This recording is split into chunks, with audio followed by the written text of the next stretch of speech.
Mon nom est Storm, Jerry Storm. Je suis un agent secret de la section 13. Vous savez, ces agents surentraînés, avec les gadgets high-tech, montres laser, lunettes caméra, voitures de fonction. Eh bah oui, ça existe, j'en suis la preuve vive.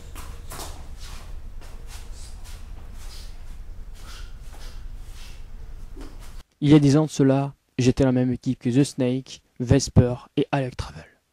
Snake fut promu Big Boss, donc notre supérieur hiérarchique. Quelques années plus tard, lors d'une mission, mon père fut déclaré comme mort. Cela me fit perdre espoir en mon combat, et je décidai donc de prendre ma retraite. Il y a de cela quelques mois, je fus une découverte des plus étranges. On m'avait envoyé un colis, le Magnum 357 de mon mentor Simon Lansky, le père de Vesper.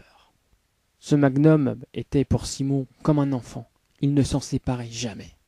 Alors, j'ai contacté la section 13, notamment Big Boss, qui m'apprit, à ma grande stupeur, que Vesper était en fuite. Elle avait volé un météorite aux Russes, le Golden Ice.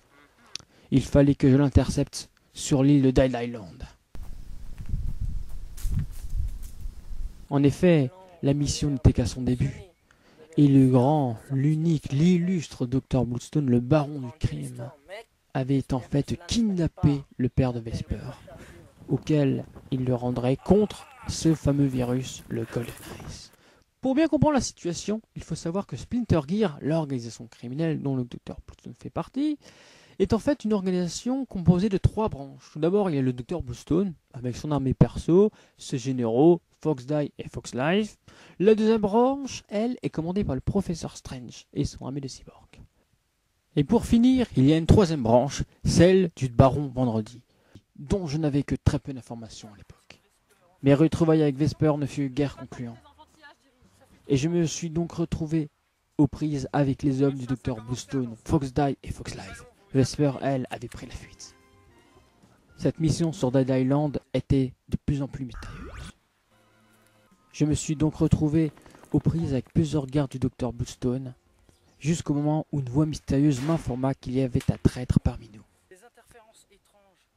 Je me posais de plus en plus de questions. De son côté, Vesper pensait que c'était moi le traître. Je repris donc ma course, et me retrouvai donc nez à nez une fois de plus avec Foxdie et Foxlife. Je tuai Foxdie et laissai la vie sauve à Foxlife. Une seconde rencontre avec Vesper ne se passait vraiment pas mieux. Elle m'empoisonna avec un extrait du virus Golden Ice. Le Dr. Strange proposait à Foxlife de tuer Dr. Bloodstone afin de prendre sa place. Au même instant, le poison attaquait mon organisme. J'étais sur le point de faire une crise cardiaque. Vesper découvrait l'identité du traître de la bouche du nouveau Dr. Bloodstone, et oui, c'était Alec Travel, le traître.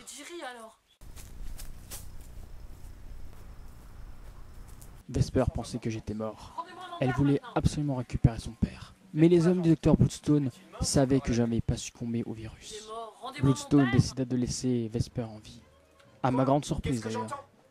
Moi, je n'étais pas vraiment en forme. Alec venait de me contacter. Il avait une nouvelle importante à m'apprendre. Mon père n'était pas mort, mais comment cela est-il possible? Alec fut tué cette fois-ci pour de bon, par le baron, furieux de la trahison de ce dernier. Son hélicoptère explosa sous mes yeux. J'étais sous le choc de toute cette histoire. Je n'avais plus beaucoup de temps. Il fallait absolument que je m'éloigne au plus vite du champ magnétique, afin que Big Boss puisse m'envoyer un véhicule équipé d'appareil médical. Je me suis malheureusement évanoui. Je pense que c'est Vesper qui m'a sauvé. Quelques jours plus tard, Big Boss prenait de mes nouvelles. Je lui ai alors informé de mon intention de retourner à Greek, afin de retrouver les documents d'Alec.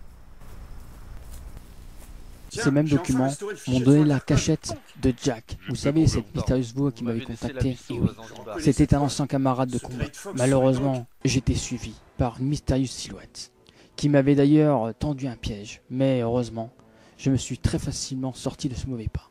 Le Dr. Bloodstone n'en avait pas fini avec nous. Il était en train de mettre en place le fameux projet Cyborg. Afin de nous pousser dans le dernier retranchement, il tua le père de Vesper. Vesper ne le supporta pas. Cette fois-ci, j'étais vraiment décidé. Je voulais lui faire payer tout le mal qu'il nous avait fait. Je me suis rendu à son repère. Et sur place, équipé d'un exosquelette, j'ai combattu un cyborg incroyablement puissant. Je suis monté tout en haut de sa tour. Mais malheureusement, une fois de plus, Bluestone nous avait échappé. Mais il m'avait laissé un message. Il me lançait un défi. Le battre, lui et son bras droit, Kruger, dans des combats à mort. La suite, comme vous pouvez vous en douter, n'est pas de tout repos.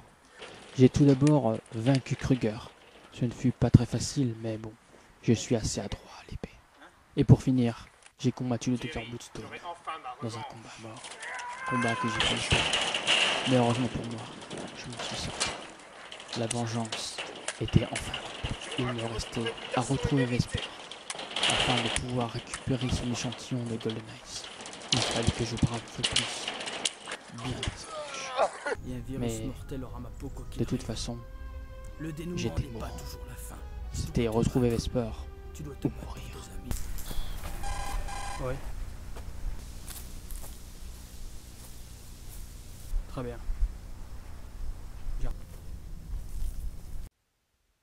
Le jeu ne fait que commencer, Monsieur Storm.